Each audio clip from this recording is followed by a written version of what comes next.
Bonjour et bienvenue dans un nouvel épisode du podcast Le journal d'une adoptée.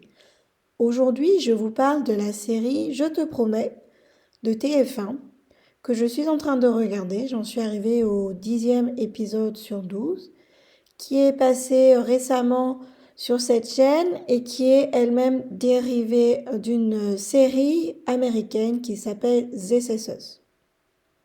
C'est une série qui a pour thème l'adoption, donc je me suis dit que j'allais la regarder. Maintenant que je n'ai plus de problème avec ça, c'est vrai qu'auparavant, il y a peut-être même encore 2 ans, j'aurais eu, je pense, des difficultés ou j'aurais eu du mal à admettre que regarder une série sur l'adoption me dérangeait un petit peu. C'était pas un sujet avec lequel j'étais à l'aise il y a 2 ans.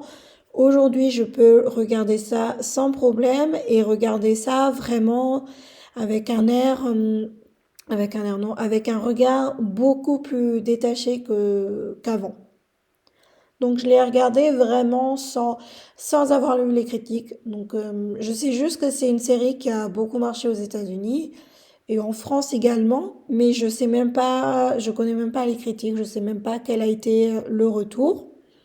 Sans spolier, en fait, je me dis que c'est quand même une série qui est tout de même intéressante pour avoir justement les différents points de vue de la fameuse triade de l'adoption. Donc d'un côté, la mère adoptive, enfin le père aussi, les parents adoptifs.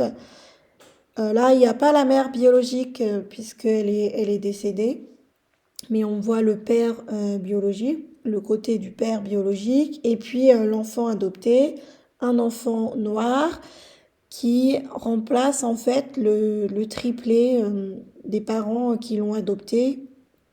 Les parents ont adopté cet enfant alors qu'ils attendaient des triplés. Finalement, ils ont eu 2 enfants sur 3 parce que l'un est décédé.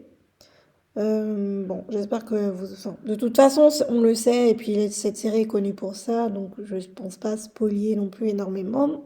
Et donc, cet enfant-là, qui est un enfant noir, a été retrouvé, cet enfant-là qui a été adopté, j'entends, a été retrouvé dans les toilettes de l'hôpital et le couple a donc décidé de l'adopter.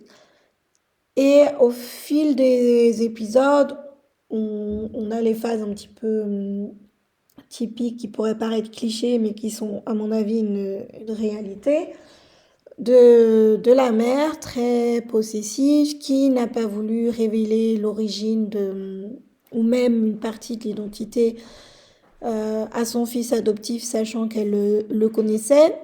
Donc là, moi, mon point de vue, c'est pour prendre du recul et sans juger, c'est vraiment de me dire qu'effectivement, elle a adopté cet enfant alors qu'elle venait de perdre le premier et donc elle n'est même pas passée par la phase de deuil, elle a même pas pu faire cette épreuve, puisque je crois que c'est un point important que soulèvent les experts, notamment de l'adoption, qu'il est important que les familles qui adoptent fassent leur deuil, notamment quand il s'agit, même si c'est pas la mort d'un enfant, c'est le deuil de la maternité, par exemple, pour la mère.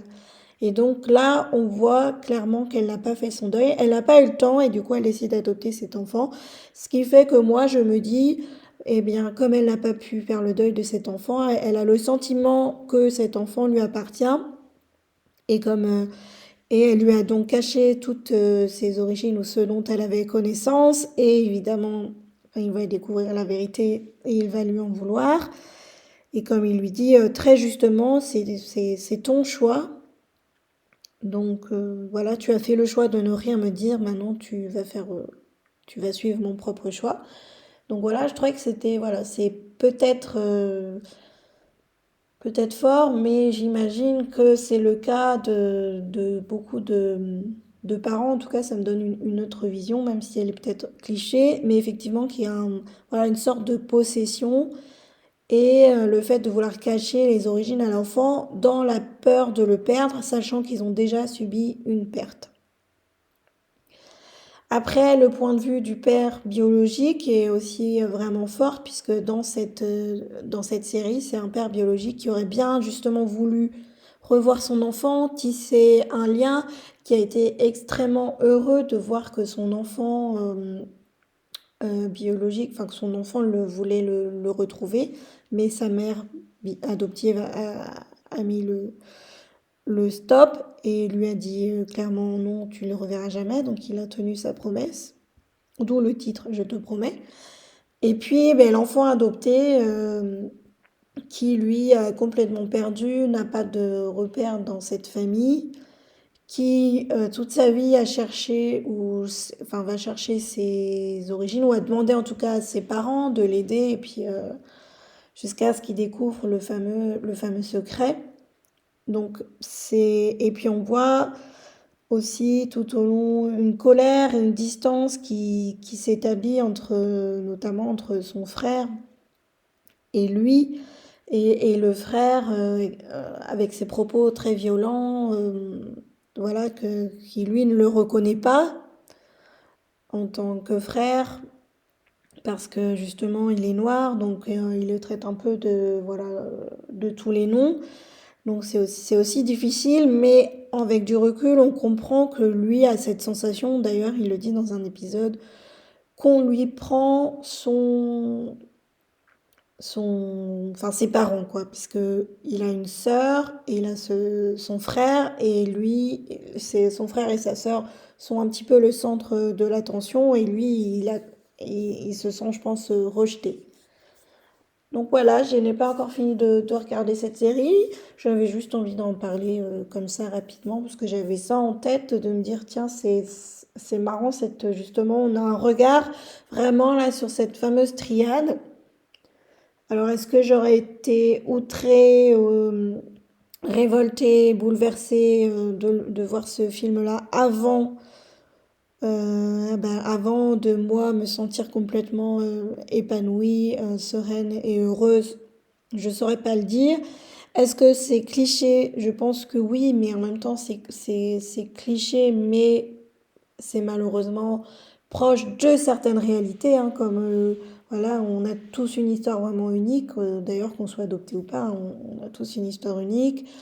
Notre histoire avec notre famille biologique et notre famille adoptive est unique, mais voilà, ça regroupe peut-être un petit peu tout ça en même temps. Donc je suis contente de regarder ça, d'avoir regardé cette série, d'avoir justement les fameux points de vue, parce que c'est ce que je me demande souvent, hein, dans ces podcasts, quel est le point de vue de l'adoptant et quel est le point de vue de la mère biologique. La mère biologique, c'est vraiment un point de vue qu'on a très très très très très peu l'occasion d'entendre. Et donc d'avoir le point de vue de ce père. Alors c'est un père qui lui a recherché, enfin aurait bien voulu être très proche de son fils. Donc voilà, c'est entre guillemets un beau point de vue. Et puis voilà, le côté un peu difficile de la mère adoptive qui veut, entre guillemets, garder son fils pour lui. Et voilà, donc voilà, plusieurs petites phrases qui marquent suivant dans quelle position on se trouve. Et puis peut-être qu'après, j'irai voir le point de vue de la presse ou d'autres personnes qui justement n'ont pas été adoptées ou ne connaissent pas, ne font pas partie de ces triades, pour voir un peu justement le regard qu'a la société sur cette série, sur cette vision de l'adoption. Est-ce qu'il y a une vision qui va prédominer, par exemple celle de la mère adoptive, voilà, oui, elle a tout à fait raison d'avoir caché, ou alors est-ce que voilà, ça va être le point de vue de l'adopté, s'il faut prendre un parti. En tout cas, voilà, je vais attendre d'avoir fini de regarder ces épisodes pour aller voir ce qu'en a pensé la critique. Je vous remercie pour votre écoute. Si vous pensez que des personnes peuvent être intéressées par ce podcast qui concerne l'adoption, alors surtout n'hésitez pas à le partager et à y mettre la note de 5 étoiles dans l'appli de votre podcast. Cela le permettra de le retrouver plus facilement parmi tous les autres podcasts.